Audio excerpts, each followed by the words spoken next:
Naghahanap ba kayo ng masarap na restaurant with Tagaytay vibes? I got you! Hey, it's me Alfonso.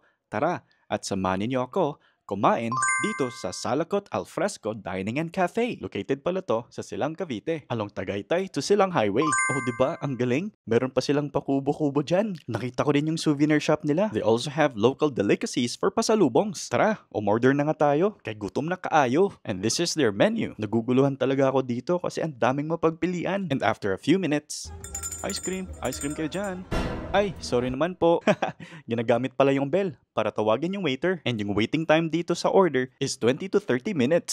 At na-serve na nga yung food. Meron tayong kilawin na tanyige, grilled pusit, dinakdakan, bulalo, at syempre ang rice.